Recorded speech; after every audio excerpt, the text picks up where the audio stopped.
Eu quero convidá-lo a abrir outra vez a sua Bíblia no Evangelho segundo escreveu Mateus, no capítulo 24, onde nós iremos reler aqui o texto do verso 1 ao verso 14, e aqui querendo o Senhor e com a sua graça nós trazermos uma palavra para a nossa meditação. Mateus 24, verso 1 em diante, diz assim: E quando Jesus ia saindo do templo, aproximaram-se dele os seus discípulos para lhe mostrarem a estrutura do templo. Jesus, porém, lhes disse: Não vedes tudo isto? Em verdade vos digo que não ficará aqui pedra sobre pedra que não seja derribada. E estando assentado no Monte das Oliveiras, chegaram-se a ele seus discípulos em particular, dizendo: Dize-nos quando serão essas coisas, e que sinal haverá da tua vinda e do fim do mundo? E Jesus respondendo disse-lhes: Acautelai-vos, que ninguém vos engane, porque muitos virão em meu nome, dizendo: Eu sou o Cristo, e enganarão a muitos. E ouvireis de guerras e de rumores de guerras. Olhai, não vos assusteis, porque é mistério que isso tudo aconteça, mas ainda não é o fim. Porquanto se levantará nação contra nação e reino contra reino, e haverá fomes e pestes e terremotos em vários lugares. Mas todas essas coisas são o princípio das dores. Então vos hão de entregar para serdes atormentados, e matar-vos-ão, e sereis odiados de todas as gentes por causa do meu nome. Nesse tempo muitos serão escandalizados, e trair-se-ão uns aos outros, e uns aos outros se aborrecerão, e surgirão muitos falsos profetas e enganarão a muitos. E por se multiplicar a iniquidade, o amor de muitos se esfriará.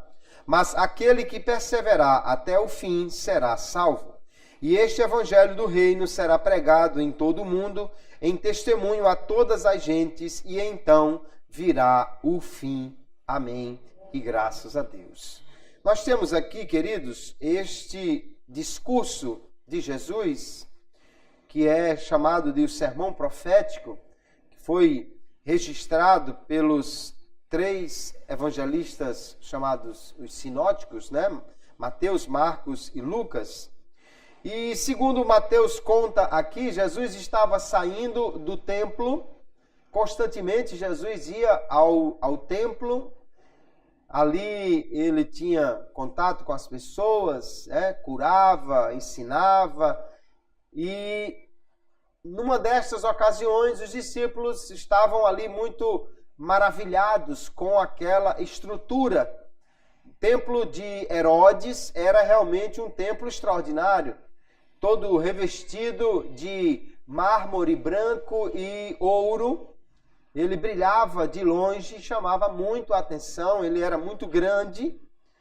E certamente os discípulos de Jesus, que eram galileus, vinham de uma região pequena no interior do país, né? E não estavam acostumados com tanta suntuosidade, estavam admirando aquele templo e dizendo que era muito bonito, mostrando a Jesus a sua estrutura. Só o que eles não sabiam é que aquele seria o último dia, era a última vez que Jesus ia no templo. Era a última vez que Jesus iria passar ali. Porque dali ele seguiu para, após o sermão profético, né? Já a última semana dele com os seus discípulos, quando seguiria para a cruz. Jesus então estava se despedindo do templo. Aquele templo não tinha mais nenhuma glória real se não tivesse a presença de Deus, a presença de Cristo ali, né? Estava prometido que a glória da segunda casa seria maior do que a primeira. E a maior glória que a segunda casa teve foi de ver Deus caminhando no seu pavimento. De ver Cristo, Deus encarnado, caminhando ali. Jesus não iria mais nenhuma vez ao templo. E ele ainda vai e reúne os discípulos e diz: olha, não ficará aqui pedra sobre pedra que não seja derrubada. cerca de 40 anos depois, essa profecia se cumpriu totalmente. Os romanos invadiram Jerusalém e arrancaram até as pedras dos alicerces do templo. Não ficou nenhuma pedra daquele templo. Tudo que resta hoje é uma parte do muro exterior, não do templo, do muro exterior, que é hoje chamado de Muro das Lamentações. Então os discípulos vão perguntar a Jesus, e 4 deles, né, segundo Marcos, é aquele trio que sempre estava junto de Jesus, né, e mais André. Então Pedro, Tiago, João e André chegam para Jesus e perguntam então, olha, quando é que esses sinais irão acontecer? Da tua vinda e do fim do mundo. Eram 2 coisas distintas. Eles pensavam que talvez tudo ocorresse ao mesmo tempo. Mas Jesus realmente vai fazer distinção entre o que são sinais da sua vinda e o que é o fim do mundo. Mas ali fica uma mensagem para aqueles discípulos e também para nós nesta noite, que vamos estudá-la sobre o tema perseverar até o fim. Nós vamos ver que muitas coisas irão acontecer ou já têm acontecido na história da igreja e na história de cada um de nós. Mas nós precisamos perseverar até o fim para poder receber tudo aquilo que Deus tem preparado para nós. Se vamos falar de perseverar, precisamos entender na definição bíblica o que é perseverança. Perseverança é a capacidade de aguentar ou de manter-se firme mesmo diante de dificuldades. Perseverar é aquele espírito que alguém tem que pode suportar aflições, suportar coisas contrárias, manter-se firme, não apenas com resignação ou por teimosia, mas com esperança. Perseverança na Bíblia está ligada à esperança de quem tem confiança em Deus, está ligada, portanto, também à fé. E nós vamos ver que esta qualidade da perseverança é algo que é requerido daqueles que querem agradar a Deus, daqueles que querem alcançar a salvação. Jesus, no verso 13, aqui vai dizer, aquele que perseverar até o fim será salvo.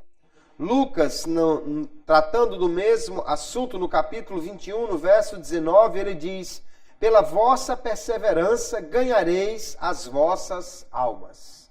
É a mesma ideia que Mateus e Marcos vão preservar nesta fala do Senhor Jesus. Aquele que quiser agradar a Deus e que quiser estar firme nesta caminhada, precisa então perseverar até o fim. Romanos capítulo 2 e o verso 6, o apóstolo Paulo escreve dizendo que Deus retribuirá a cada um segundo o seu procedimento, vida eterna aos que, perseverando em fazer o bem, procuram glória e honra e incorruptibilidade, e a ira para aqueles que perseveram em fazer o mal ou em desobedecer. Então, os que perseveram realmente receberão de Deus a recompensa, o galardão. Nós vamos ver então que Jesus, aqui respondendo aos seus discípulos, ele vai falar de uma série de coisas que o cristão precisa ter cuidado, para que nada o faça desistir da sua fé, enquanto nós aguardamos a volta de Jesus. Jesus falou dos sinais que antecederiam a sua volta, mas falou também da necessidade de nós não permitirmos que as coisas que aconteceriam ou que acontecem na nossa vida nos tirem do caminho da fé, nos façam desistir da caminhada cristã. A primeira coisa que Jesus disse que aconteceria, e ele já vai dizendo, cuidado que ninguém vos engane, no verso 4, é porque ele diz que haverão falsos profetas que irão enganar a muita gente. Enganar de uma forma tão severa que ele mais adiante vai dizer que, se fosse possível, enganariam até os escolhidos. Muitos falsos cristos alguém que surgiria dizendo que era enviado de Deus, que era o próprio Cristo, né? A palavra Cristo ou Messias significa o ungido, o enviado de Deus. Aqui nós vemos que Jesus disse que muitos viriam em seu nome, dizendo: eu sou o Cristo. Alguém não somente como profeta de Deus, mas até dizendo ser o próprio Cristo. E nós vamos ver que naquele tempo e depois, muitos falsos messias ou falsos cristos têm aparecido. Em Atos capítulo 5, já naquele discurso em defesa dos apóstolos, Gamaliel diz lá no Sinédrio que levantou-se um tal de Teudas e ajuntou 400 homens, mas foi morto. Depois levantou-se um homem chamado Judas, o Galileu, nos dias do alistamento, também levou muita gente, mas morreu. Ou seja, já havia um histórico de falsos messias antes mesmo de Jesus ter vindo à terra. Mas depois, muitos falsos profetas têm se levantado. Gente dizendo que é o Cristo, ou gente dizendo que é o sucessor de Cristo. Alguns dizem que Cristo falhou e ele veio para cumprir a missão. Ou nós vemos também muitas pessoas que se dizem representantes de Cristo, mas que infelizmente eles estão muito mais para enganadores do que para representantes de Jesus. João e Paulo e Pedro, os apóstolos, já alertaram a igreja acerca disso. Primeira epístola de João, capítulo 4, no verso 1, ele já diz assim: amados, não creiais a todo o Espírito, mas provai se os Espíritos são de Deus, porque já muitos falsos profetas se têm levantado no mundo. Já haviam se levantado muitos, então, no tempo de João, que escreveu essa epístola aqui, aproximadamente 60 ou 70 anos depois de Cristo. Já muitos falsos profetas já tinham se levantado ali no meio da igreja. E não é muito difícil encontrar por aí pessoas usando o nome de Deus, usando a religião para enganar os outros. Em momentos difíceis, como Jesus disse que iria acontecer, de guerras, de perseguição, é mais fácil, irmãos, alguém seguir um outro que ofereça uma vida melhor. Nós vamos ver hoje quantas pessoas que estão indo à procura de uma religião apenas para melhorar de vida. E não faltam pessoas, líderes religiosos, que ofereçam isso. Você vai para lá e, teoricamente, você vai enricar, você vai resolver todos os seus problemas, não acontecerá mais nenhuma dificuldade na sua vida. No tempo que lá em Israel viveu o profeta Jeremias, foi um tempo difícil. Um tempo onde a Babilônia era um inimigo real, onde os assírios e o Egito eram inimigos reais, e o povo vivia preocupado, assustado com esses grandes impérios que estavam em guerra, e Israel estava no centro ali daquela confusão toda. E levantaram-se muitos falsos profetas, dizendo que estava tudo bem, quando na realidade o povo estava em pecado e não estava obedecendo a Deus. E Deus havia dito, por meio de Moisés e escrito na lei, que se o povo obedecesse, seria guardado, abençoado, protegido, mas se desobedecessem, Deus enviaria os inimigos contra eles. No capítulo 14, verso 13 do profeta Jeremias, ele ora a Deus dizendo: Ah, Senhor Jeová, eis que os profetas lhes dizem: não vereis espada e não tereis fome, antes os darei paz verdadeira neste lugar. E disse-me o Senhor: os profetas profetizam falsamente em meu nome. Nunca os enviei, nem lhes dei ordem, nem lhes falei. Visão falsa e adivinhação e vaidade e o engano do seu coração são o que eles vos profetizam. Veja que naquela época existia aí falsos profetas fazendo promessas falsas que garantiam bênçãos, prosperidade quando na realidade o povo estava em pecado. Eu creio num Deus que abençoa, eu creio num Deus que supre as necessidades perfeitamente, creio num Deus que é dono do ouro e da prata, mas creio num Deus que também na sua palavra nos chama a uma transformação de vida, a vivermos em comunhão com Ele, a vivermos de forma a agradar a Ele. Deus não vai simplesmente dar alguma coisa a alguém sem que este alguém tenha o melhor de Deus, que é a comunhão com Ele, que é a nova vida que Ele pode dar. Ora, Jesus disse, vocês sendo maus sabeis dar boas coisas aos vossos filhos, quanto mais o Pai Celestial. Imagine alguém que já está com um casamento quase desfeito e vai numa igreja pedindo que Deus lhe dê dinheiro. Se Deus dá dinheiro, ele larga a mulher e arruma outra mais nova.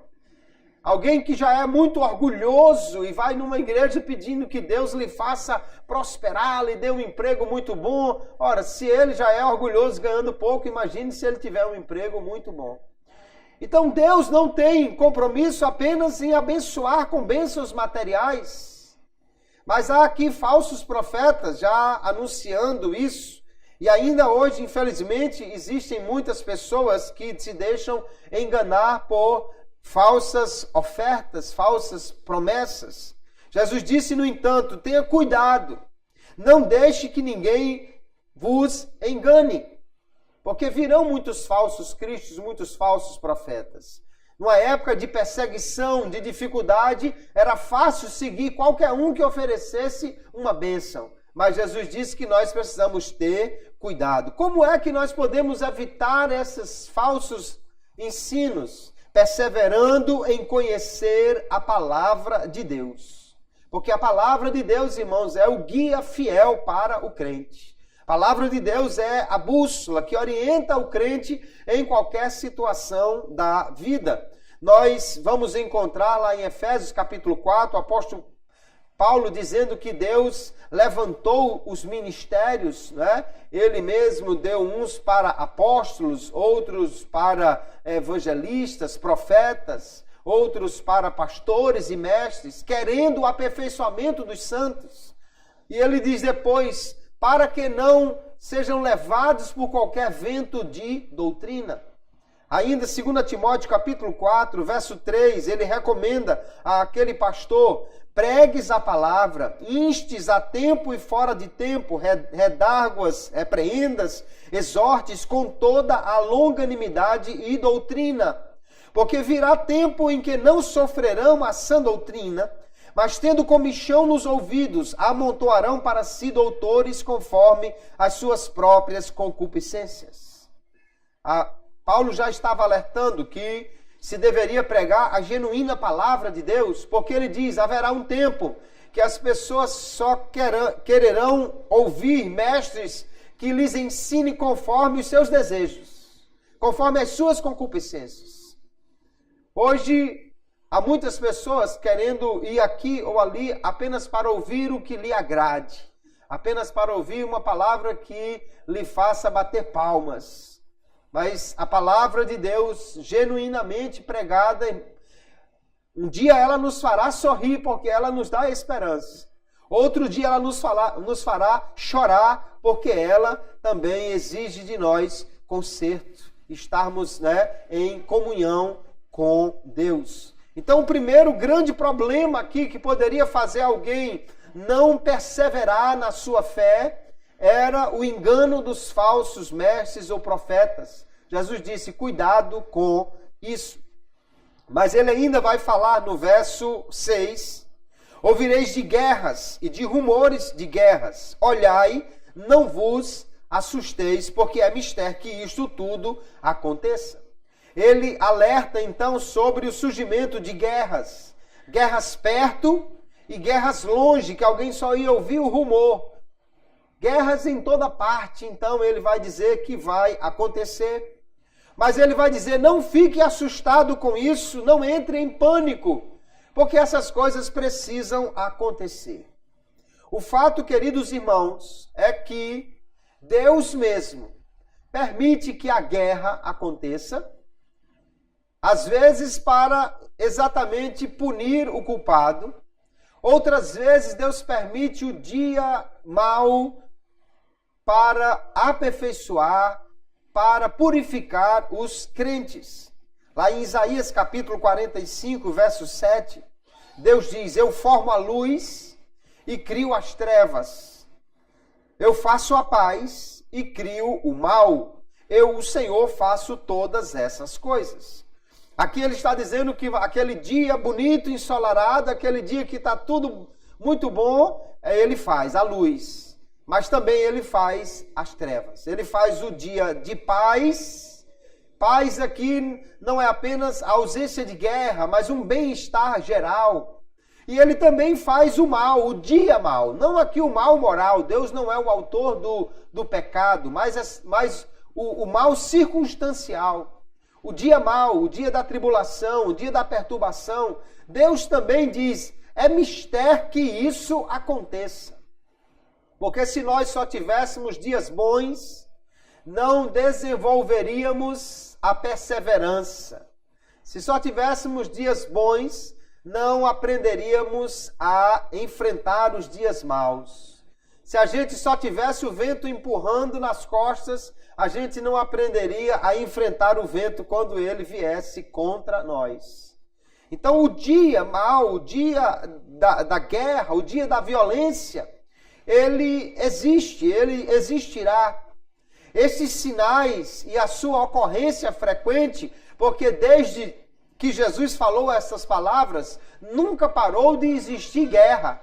Teve guerra naquele tempo, e depois, e ainda hoje há guerra em vários lugares no mundo. Se nós não temos uma guerra de outro país invadindo o nosso aqui no Brasil, mas nós temos a guerra urbana, de policiais contra bandidos, ou parece que só bandidos contra muita gente. Eu sei que há uma guerra.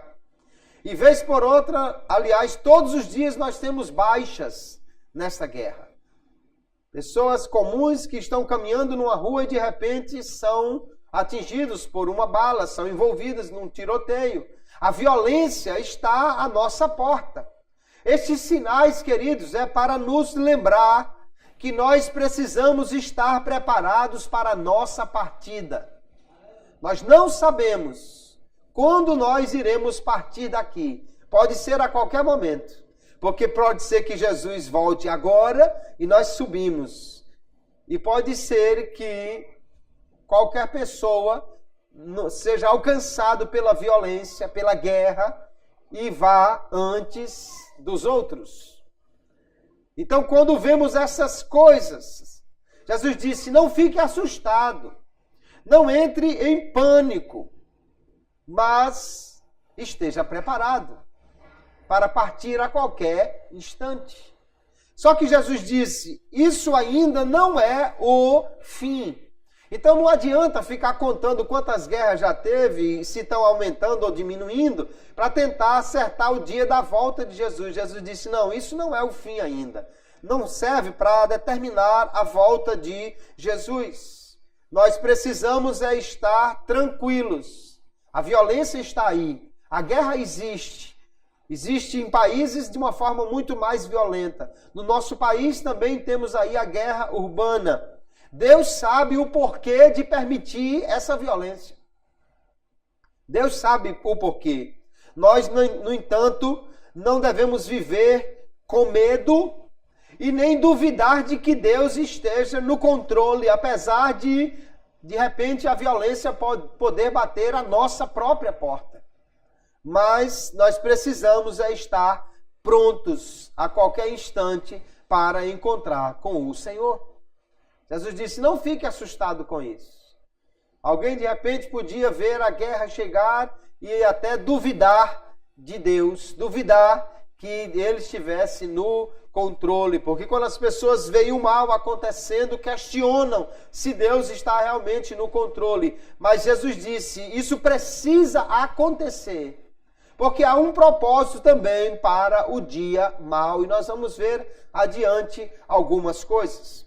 Além do horror da guerra, que pode assustar alguém e afastá-lo dessa certeza, dessa confiança em Deus. Jesus vai falar ainda no verso 7 das desordens naturais. Ele diz: haverá fomes, pestes e terremotos em vários lugares.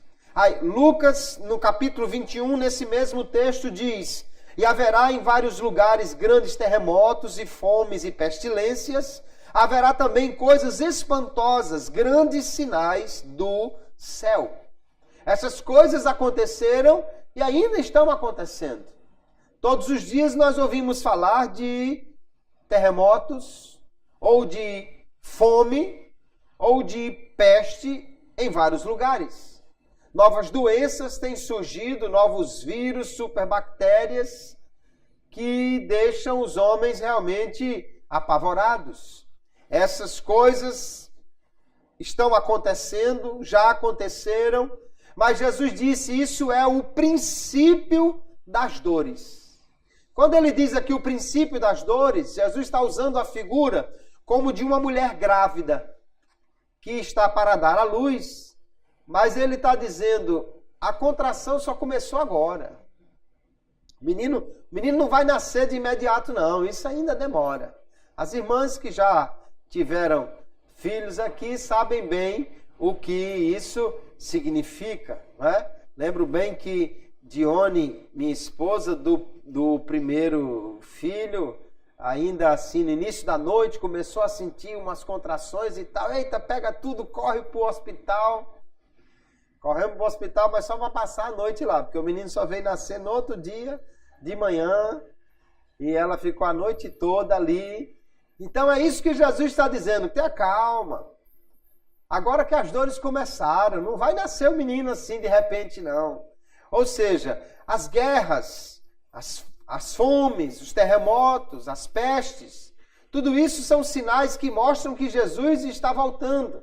Mas a simples ocorrência deles não quer dizer que ele vai voltar de imediato. Ou seja, alguém na primeira guerra, na primeira peste que aconteceu lá depois que Jesus avisou, já podia dizer: não, Jesus está voltando de imediato. Não, ainda vai demorar um pouco para o menino nascer, não é o fim, mas isso também é para nós estarmos atentos, preparados, né? Lá no Apocalipse, no capítulo 6, há uma representação dessas coisas que acontecem e que acontecerão em intensidade maior quando a vinda de Jesus estiver acontecendo, que lá é retratado os chamados cavaleiros do Apocalipse, né? Capítulo 6 de Apocalipse vai falar sobre um cavalo vermelho, que é a guerra, que tinha uma espada, o seu cavaleiro. Depois ele fala de um cavalo, alguém num cavalo preto, que tinha uma balança na mão e fazia com que o preço da comida subisse, né? É o que tem o poder da fome. Uma medida de trigo seria vendido por o dinheiro do trabalho de um dia. Ou seja, o camarada ia trabalhar só para fazer um pãozinho para ele mesmo comer. E ainda vem um outro animal, que é um cavalo amarelo ou pálido, que é o que se chama a morte, que vem montado sobre ele e diz que o inferno o seguia. Então esses cavalos, né, representam essas coisas que Jesus disse que iria acontecer: fomes, pestes, terremotos em vários lugares. Mas nós não podemos permitir, queridos, que essas coisas que acontecem, essas perturbações naturais, nos tirem a perseverança de continuar confiando no Senhor, esperando a sua vinda e nos mantendo firmes na sua esperança, na fé em Cristo. Jesus disse que tudo isso iria acontecer, mas ainda não seria o fim. Ainda ele diz no verso 9 que algo ainda muito mais complicado aconteceria. Ele diz: vão vos entregar para seres atormentados e matar-vos-ão, e sereis odiados de toda a gente por causa do meu nome. Jesus alerta então sobre a perseguição aos cristãos, que eles seriam atormentados, que eles seriam odiados por causa do nome de Jesus, ou seja, por serem cristãos. Isso começou a acontecer, irmãos, logo com a igreja primitiva, né? Não demorou poucos anos aqui e a igreja já estava sendo perseguida. Tiago foi morto, Pedro foi preso, muitos cristãos foram lançados aos leões, outros foram queimados vivos, outros foram atormentados de muitas maneiras, e ainda hoje a igreja de Jesus passa por muitas dificuldades aqui nesta terra. Há países como a Coreia do Norte, ou os países que têm a fé islâmica, que são grandes perseguidores do evangelho. É interessante porque o mundo ocidental, os países que têm uma cultura cristã, recebem estas religiões. Mas eles lá não permitem que os cristãos fundem as suas igrejas, ensinem a sua doutrina e principalmente que convertam qualquer dos habitantes de lá, porque o sujeito vai ser morto se ele deixar de ser muçulmano para ser cristão. Mas os cristãos, pelo menos os nominais que viram muçulmanos, ninguém vai matá-los por causa disso. O fato é que há uma grande perseguição. Países como a Eritreia, muitos países que até hoje estão aí matando cristãos. Embora que a mídia não denuncia, não aparece isso. Se alguém fizer qualquer agressão a um sujeito por causa do seu gênero, da sua condição de sexualidade, um Deus nos acuda, aparece em todos os jornais. Cristãos estão sendo queimados vivos em países por aí, crucificados, e a imprensa não está nem um pouco preocupada com isso.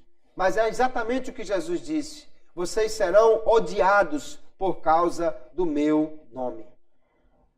Jesus disse que até ia ter gente que dizia que estava fazendo um favor a Deus se estivesse perseguindo um cristão. Paulo, o apóstolo, antes de se converter, era um dos tais, que achava que estava servindo a Deus jogando cristãos na prisão. Porém, Jesus já havia prometido, queridos irmãos, que haveria um grande galardão àqueles que, mesmo debaixo de perseguição, perseverassem na fé. Mateus capítulo 5, verso 11, ele diz: bem-aventurados sois vós, quando vos injuriarem e perseguirem, e mentindo disserem todo o mal contra vós por minha causa. Exultai e alegrai-vos, porque é grande o vosso galardão nos céus, porque assim perseguiram os profetas que foram antes de vós. Jesus disse que nós deveríamos nos alegrar. De fato, queridos irmãos, por que é que o cristão deve estar alegre por ser perseguido? Por que é que alguém está indo contra ele? Porque está sendo tentado? É porque se isso acontece, irmãos, então quer dizer que nós realmente estamos incomodando o mundo ou vivendo uma fé que eles não aceitam. O perigoso não é quando o mundo nos persegue ou nos rejeita. O perigoso é se todo mundo começar a lhe aplaudir. Porque se todo mundo começar a dizer que você é gente boa, talvez a sua fé, a proclamação da sua fé não esteja fazendo efeito porque não está incomodando ninguém. Não é que o cristão queira incomodar, mas é que quando você diz que só Jesus salva, as outras religiões se sentem incomodadas porque acham que eles também têm um caminho para Deus ou para o céu. Um dia eu estava ouvindo um programa no rádio e alguém ligou e o apresentador do programa atendeu e a pessoa do outro lado perguntou o que ele fazia para se livrar de tentações, de perseguições que estavam lhe acontecendo. E aquele apresentador do programa disse: olha, faça um jejum de 3 dias que você vai se livrar disso. E eu pensei comigo, não vai dar certo. Jesus fez um de 40, ainda foi tentado no final. Só 3 não vai dar certo. Talvez de 120 dias desse certo, mas não dá. é que nós nunca vamos nos livrar, queridos, de perseguição, de tentação. Porque se isso acontecer, ou é porque nós fomos já para a glória, ou porque nós estamos muito amiguinhos do mundo. Nós estamos muito aceitos pelas pessoas, muito populares. E o evangelho não é nada disso. Porque quando você diz a alguém que ele precisa se arrepender dos seus pecados e aceitar a Jesus, e só Jesus pode levá-lo para o céu, as pessoas se sentem incomodadas. Quando você diz que nenhum outro pode oferecer salvação e que não há ninguém que possa interceder pelo homem senão Jesus, as pessoas se sentem incomodadas. Mas é isso que nos garante a palavra de Deus e por isso nós somos perseguidos. A igreja de Cristo ainda hoje é perseguida de muitas formas. Se em muitos lugares não há mais aquela perseguição violenta, mas há aquela perseguição velada de pessoas que ainda zombam de você por ser crente, de pessoas que não querem a sua companhia porque acham que você é chato, de gente talvez que não queira que você trabalhe com ele, porque ele gosta de pegar a galera dele depois do expediente para ir beber, farrear, e você não vai participar destas coisas. Gente que não quer trabalhar com você porque você é crente e não é um corrupto e não está nem um pouco interessado em nenhuma maracutaia. Então o crente ainda hoje é discriminado e perseguido e nunca vai deixar de ser, porque ao ser crente ele se torna alguém oposto ao sistema deste mundo. Jesus diz então que nós não devemos nos deixar abater pela perseguição. Nós devemos, como os apóstolos, nos alegrar por ser dignos de sofrer por Cristo. Lá em Atos capítulo 5, verso 41, eles voltaram alegres porque apanharam por Jesus. A primeira vez que alguém dá um culto em ação de graça porque levou uma surra por causa de Jesus. Mas eles estavam contentes porque a sua fé estava realmente incomodando, estava realmente fazendo efeito o seu testemunho de que Jesus é o único Salvador e mudou a nossa vida. Nesse tempo aqui de perseguição, Jesus fala também sobre os escândalos, as traições que acontecerão até mesmo entre aqueles que professam ser cristãos. Jesus disse nesse tempo, verso 10... muitos serão escandalizados e trair-se-ão uns aos outros, e uns aos outros se aborrecerão. Talvez alguns se escandalize. O escandalizar aqui na Bíblia é fazer alguém tropeçar. Escandalizar aqui é cair. Pode ser perder a fé, pode ser decair da sua segurança em Cristo. Escandalizar alguém, portanto, pode ser fazer essa pessoa pecar, abandonar a fé, e nós vamos ver isso em muitos textos na Bíblia Sagrada. Por exemplo, Romanos capítulo 16, o verso 17, Paulo diz: rogo-vos, irmãos, que noteis os que promovem dissensões e escândalos contra a doutrina que aprendestes. Desviai-vos deles, porque os tais não servem a nosso Senhor Jesus Cristo, mas ao seu ventre, e com suaves palavras e lisonjas enganam os corações dos simples. Alguém que estava aqui desviado e desviando os outros. Alguém que estava fazendo o outro talvez se afastar de Cristo, cair, tropeçar. Isso, infelizmente, aconteceu e acontece. Não são poucas as ocasiões que nós vemos aí alguém escandalizar o Evangelho.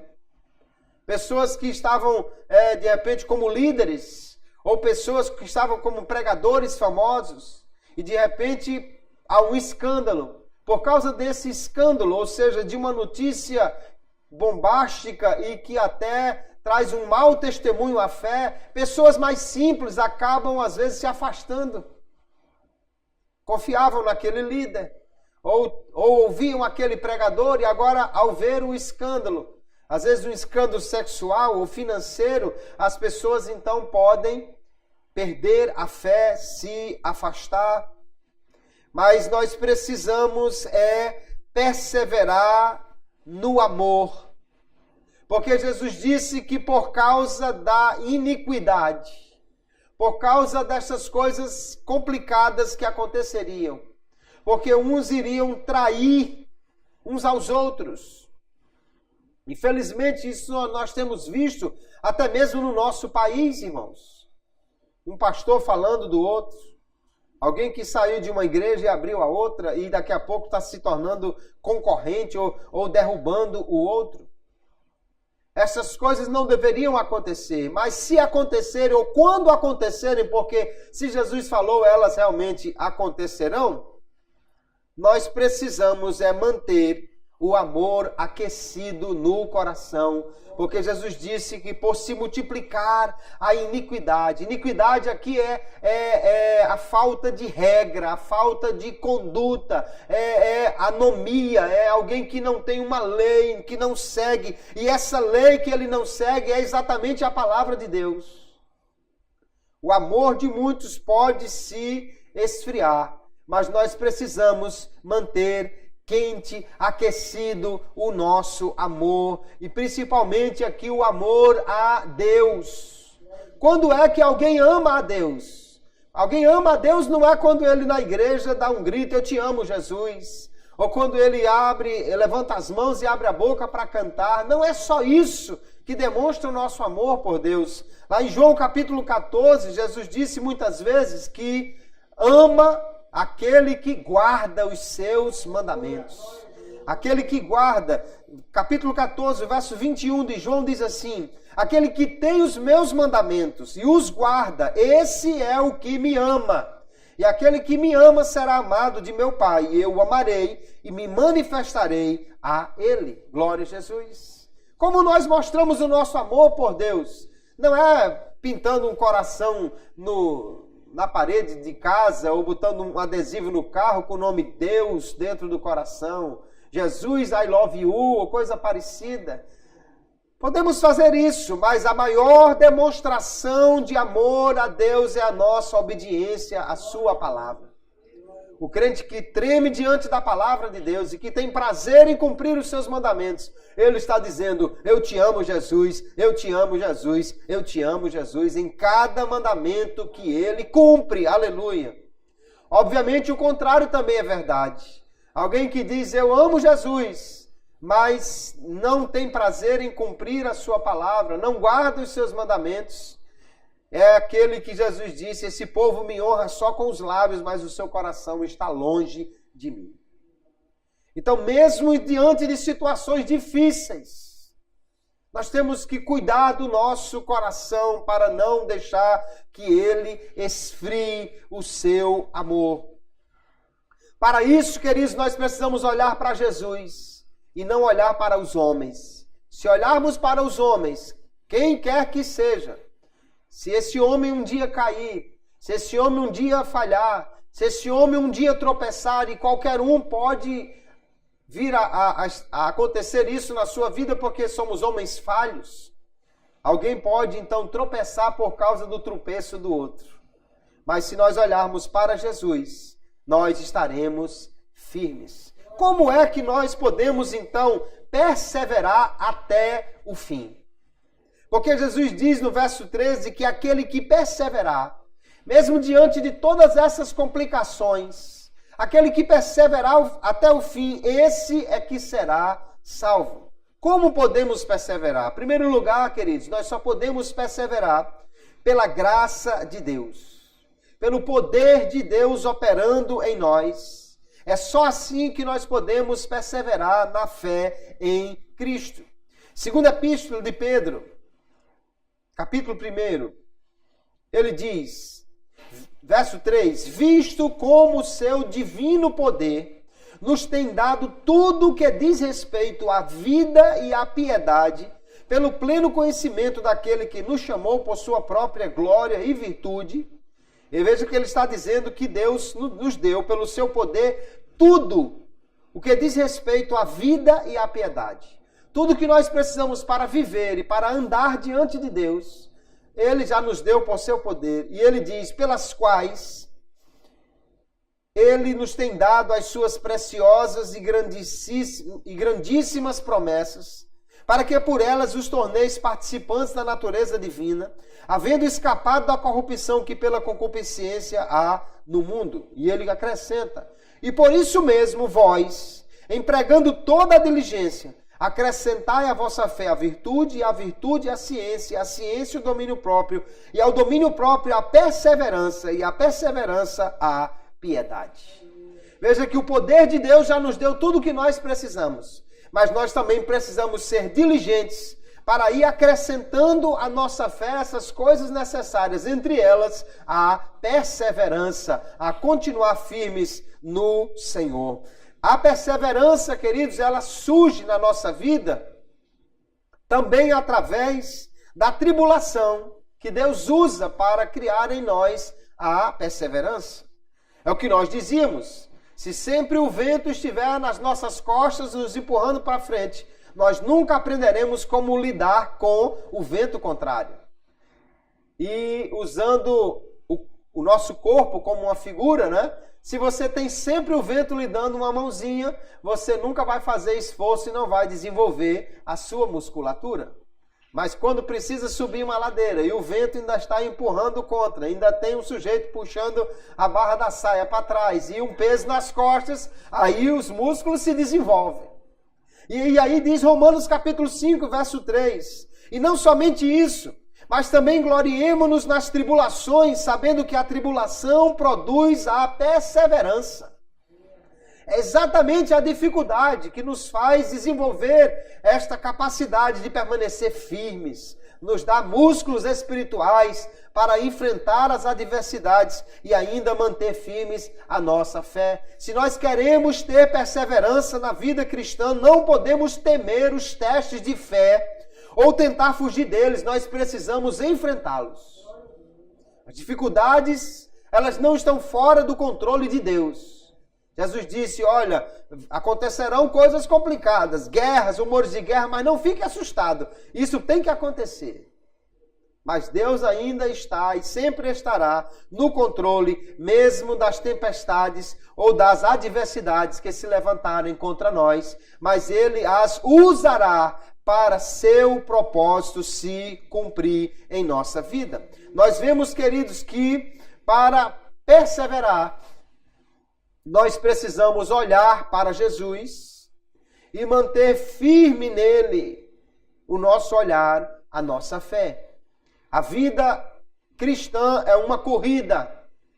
E para alcançar a linha de chegada, nós precisamos ter esta perseverança de olhar para Jesus. Hebreus capítulo 12, o verso 1.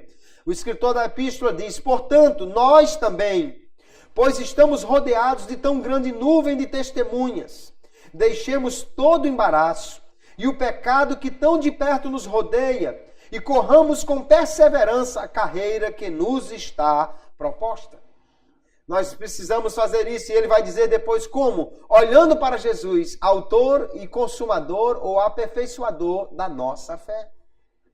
Nós temos uma nuvem de testemunha. Quem são? Aqueles que já venceram, cuja história ficou registrada na Bíblia para nós.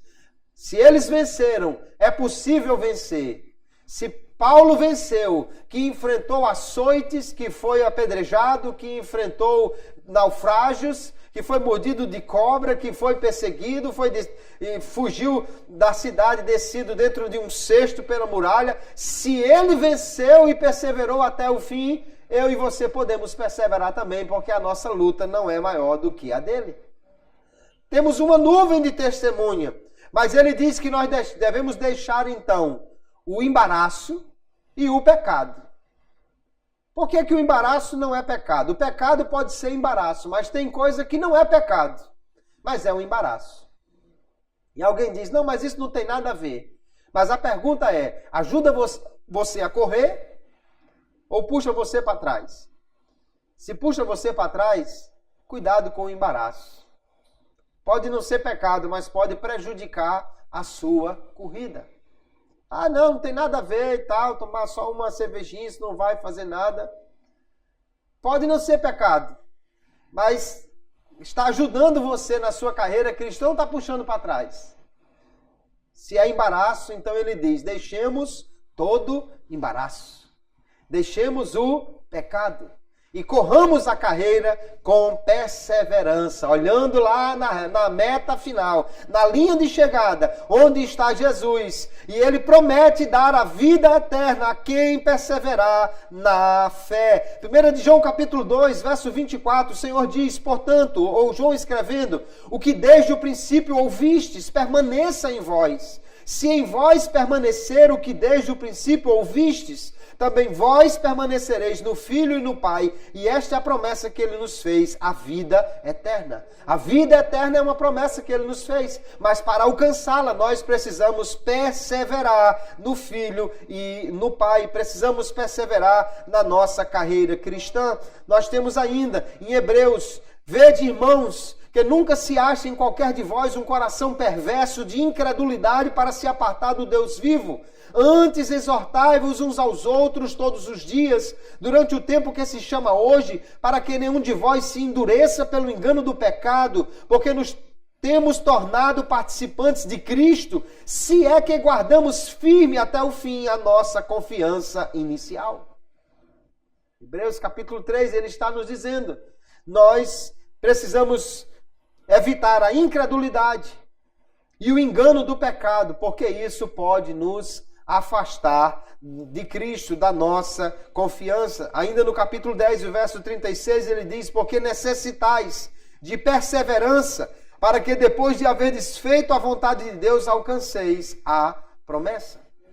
Há uma promessa de vida eterna, há uma promessa de salvação, mas essa promessa é para aqueles que perseverarem até o fim. Somente aquele que perseverar na doutrina de Cristo pode realmente ter a vida eterna garantida. 1 Timóteo capítulo 4, verso 16, o apóstolo Paulo diz, tem cuidado de ti mesmo e da doutrina, persevera nestas coisas, porque fazendo isto te salvarás, tanto a ti mesmo como aos que te ouvem.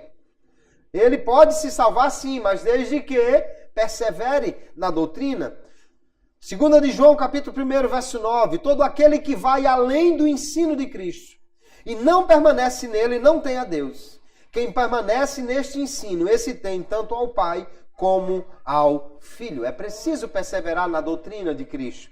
É preciso perseverar na fé. Se alguém se afastar de Cristo, seu destino será a eterna condenação. Jesus, no capítulo 15 de João, ele diz, permanecer em mim. Aquele que permanece em mim dá muito fruto, mas aquele que não permanecer em mim, ele será lançado no fogo e arderá. Não há esperança de salvação para aquele que não permanece em Cristo. A graça divina, queridos, é que nos dá a condição de perseverar na fé. Eu gosto de uma frase de Armínio que ele diz, desta maneira atribuo a graça, o início, a continuidade e a consumação de todo o bem, de tal forma que sem a sua influência, um homem mesmo já estando regenerado, não pode conceber nem fazer bem algum, nem resistir a qualquer tentação do mal sem essa graça emocionante e preventiva que coopera com o homem. A graça divina é que nos faz perseverar. E o poder pelo qual nós perseveramos, cooperando com essa graça, vem da própria graça de Deus. Quanto mais nós nos apropriamos da graça, mais graça recebemos para continuar firmes na fé. Nós precisamos perseverar. Se o crente não perseverar na fé, não poderá se salvar. Armínio diz ainda, no início da fé em Cristo e da conversão a Deus, o fiel se torna um membro vivo de Cristo. Se ele perseverar na fé de Cristo e mantiver uma boa consciência, permanecerá como um membro vivo. Mas se ele se tornar indolente, se não tiver cuidado consigo mesmo, se der lugar ao pecado, ele se torna passo a passo meio morto e prosseguindo desta maneira, por fim, ele morre inteiramente e deixa de ser um membro de Cristo. Então, se alguém não perseverar na fé, não perseverar em Cristo, esse não poderá alcançar aquilo que Deus tem prometido para os crentes, a vida eterna, a salvação. Jesus vai falar aqui de muitos obstáculos à nossa carreira cristã. Haverão problemas de perseguição, de guerra, problemas de escândalos, falsos profetas que vão surgir, muitas coisas que podem complicar a carreira cristã. Mas mesmo diante de tantos obstáculos, o crente pode e deve perseverar na fé em Cristo pela graça de Deus. Se nós nos apegarmos a esta graça, poderemos sim prosseguir até o fim, perseverarmos na fé. O cristão precisa perseverar.